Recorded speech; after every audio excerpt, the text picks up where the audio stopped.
بسم اللہ الرحمن الرحیم۔ شروع اللہ کے نام سے جو بڑا مہربان نہایت رحم والا ہے۔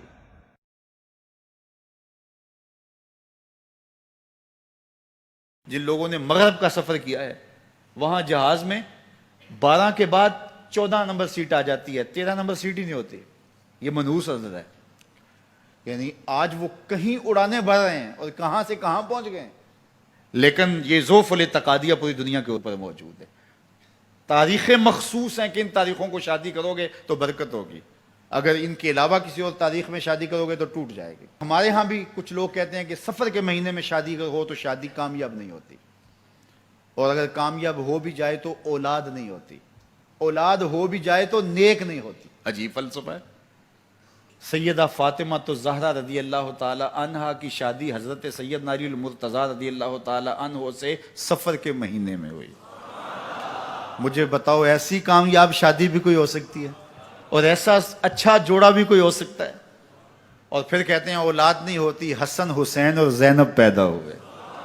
ایسی اولاد بھی ہو سکتی ہے، اچھا اولاد ہو جائے تو نیک نہیں ہوتی۔ مجھے بتاؤ حسین جیسا نیک کون ہوگا، حسن جیسا نمازی کون ہوگا، اور زینب جیسی پردے دار کون ہوگی؟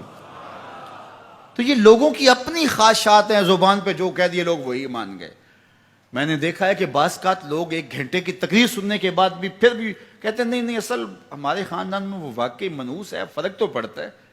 جب اللہ کے محبوب نے کہہ دیا لا تیارہ، کوئی منحوس نہیں ہے، نہ دنوں میں منحوس، نہ ساعتوں میں منحوس، نہ افراد میں منحوس، ہمارے الو بھی منحوس نہیں ہے۔ تمہارے اندر کی برائیاں ہیں جو مجسم ہو کے تمہارے سامنے آتی ہیں، اس لیے کوئی منحوس نہیں۔ ہمارے والدین نے بچپن میں ہی ہمیں یہ باتیں اچھی طرح سے ازبر کروائیں اور ہماری تربیت اس طرح کی کہ ہم الحمدللہ کبھی بھی ذوف التقادی کا شکار نہیں ہوئے۔ تو آپ بھی اپنی اولادوں کی ابھی سے ایسی تربیت کریں کہ ان کا توکل اللہ پر ہو، ان کا توکل اللہ کی بابرکت ذات پہ ہو، اور وہ اسی پہ بھروسہ کرنے والے ہوں۔ جب اس پہ بھروسہ کرنے والے ہوں گے تو زندگی سوکھی گزرے گی۔ کبھی مشکل آ بھی جائے گی تو پریشانی نہیں ہوگی کہ دیکھیے کبھی خنداں کبھی گریاں، کبھی اللہ کچھ عطا کرتا ہے کبھی کچھ عطا کرتا ہے۔ وہ محمود غزنوی کو بوڑھے لوگ محبوب تھے، لیکن سب سے زیادہ محبوب ایاز تھا۔ تو ایک دن اس نے اس کو خربوزہ دیا تو وہ چٹخارے لے کے کھا رہا تھا۔ بادشاہ نے چکھا تو وہ کڑوا تھا، کہا ایاز یہ تو کڑوا ہے؟ تو کہا کہ حضرت ہاں کڑوا ہے۔ تو کہا پھر تم مزے سے کھا رہے ہو؟ کہا ساری زندگی ساتھ سے میٹھی نعمتیں کھائی ہیں، آج ایک کڑوا مل گیا تو پھینک دوں؟ جب اس پہ توکل ہوگا تو کبھی تکلیف آئے گی تو بندہ کہے گا کوئی بات نہیں، جے سونا میرے دکھ وچ راضی تے میں سکھ نو چلے ڈاواں، تو بندہ کہے گا ٹھیک ہے کوئی بات نہیں ہے، یہ اس پہ بھی میں خوش ہوں۔